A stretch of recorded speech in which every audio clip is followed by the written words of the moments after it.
পঞ্চগড়, কুড়িগ্রাম, রাজশাহী সহ দেশের বেশিরভাগ জেলায় বইছে মৃদু শৈত্যপ্রবাহ। এর মধ্যে দেশের সবচেয়ে কম তাপমাত্রা রেকর্ড করা হয়েছে পঞ্চগড়ে 8.3 ডিগ্রি সেলসিয়াস। এদিকে ঘন কুয়াশা আর হিমেল হাওয়ায় সারা দেশে জনজীবন বিপর্যস্ত হয়ে পড়েছে।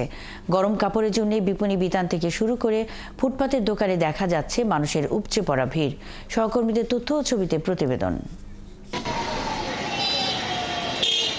পঞ্চগড়ে হাড় কাঁপানো শীত থেকে বাঁচতে মানুষ ছুটছে গরম কাপড়ের দোকানে। জেলা প্রশাসন বলছে শীতার্ত দরিদ্র মানুষের মাঝে কম্বল বিতরণ করা হয়েছে।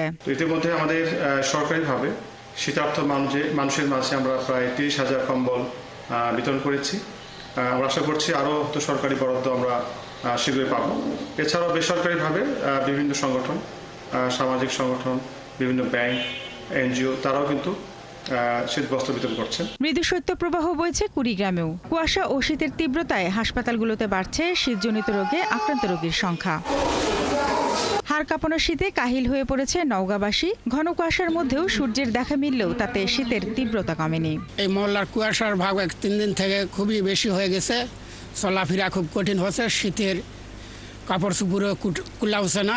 বাড়ি থেকে 3-4 কিলোমিটার হাঁটে যেতে হয় সকালবেলা কুয়াশার ভিতরে। গাড়ি পাওয়া যায় না।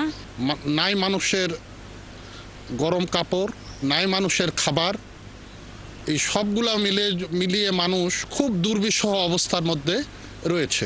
রাজশাহীতে ভোরে কুয়াশা থাকলেও বেলা বাড়ার সাথে রোদের দেখা মেলে। রোদের উষ্ণ উত্তাপ জনমনে কিছুটা স্বস্তি দিলেও ঠান্ডা বাতাসের কারণে শীত বেশি লাগছে। বগুড়ায় ঘন কুয়াশায় সড়কে যানবাহনকে হেডলাইট জ্বালিয়ে চলাচল করতে হচ্ছে। হঠাৎ করে শীতের তীব্রতা বেড়ে যাওয়ায় বিপাকে সিরাজগঞ্জের মানুষ। শীতে অনেকেই কাজে বের হতে পারছেন না। পাশাপাশি 2 জেলা মেহেরপুর ও চুয়াডাঙ্গায় শীতের সঙ্গে রয়েছে উত্তরের হিমেল হাওয়া, যে কারণে শীত আরও তীব্র হচ্ছে। সকাল থেকে বরিশালেও সূর্যের দেখা মিলছে না, যে কারণে স্বাভাবিক কাজ ব্যাহত হচ্ছে। জামালপুরে সন্ধ্যা থেকে সকাল পর্যন্ত তীব্র শীত অনুভূত হচ্ছে। বিপাকে পড়েছে শ্রমজীবী মানুষ। গত 3 দিন হলেও ওই দূরতাছে না, খুব কুয়াশা, আমরা কাজ কাম করতে পারতেছি না, খুব শীত। আজকে 2-3 দিন ধরে কুয়াশা, ঠান্ডা বাতাস, তাতে আমরা ঠিক পাইতেছি না। মাগুরায় বেলা বাড়ার সাথে সাথে বাড়তে থাকে কুয়াশা। মহাসড়কে হেডলাইট জ্বালিয়ে যান চলাচল করছে। শারমিন স্বপ্না, 71। দেশের সর্বনিম্ন তাপমাত্রা পঞ্চগড়ের তেঁতুলিয়ায় 8.3 ডিগ্রি সেলসিয়াস। শীতের খবর জানাতে পঞ্চগড় থেকে যুক্ত হচ্ছেন সহকর্মী রফিকুল ইসলাম। রফিকুল, মৃদু শৈত্যপ্রবাহ বইছে জেলায়। শীতের কেমন প্রভাব পড়েছে জনজীবনে? ধন্যবাদ।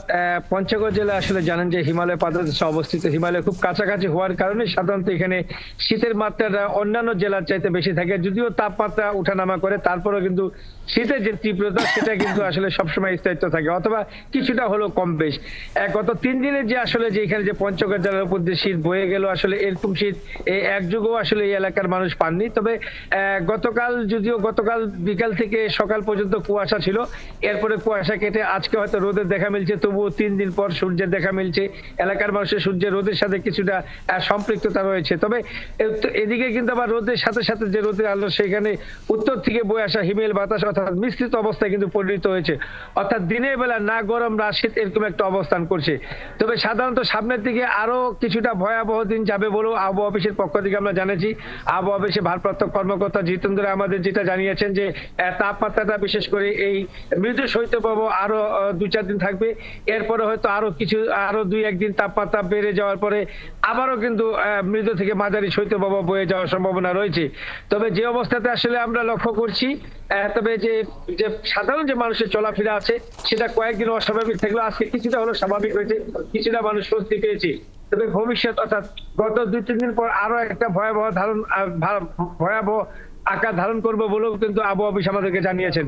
আর এদিকে জেলা প্রশাসনের পক্ষ থেকে আমরা জেনেছি যে এই এলাকায় সাধারণত 2 লক্ষ শ্রমিক রয়েছে, বিভিন্ন ধরনের পেশাজীবী শ্রমিক রয়েছে, নিম্ন আয়ের মানুষ রয়েছে, তারপর হলো আপনার ছিন্নমূল মানুষ রয়েছে।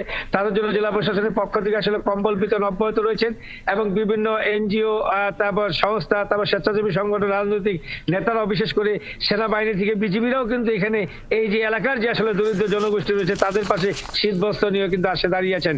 তবে এদিকে কৃষিক্ষেত্রে একটা বিষয় জানিয়ে রাখি, কৃষিক্ষেত্রে আসলে তেমন কোনো প্রভাব পড়েনি এখনো পর্যন্ত।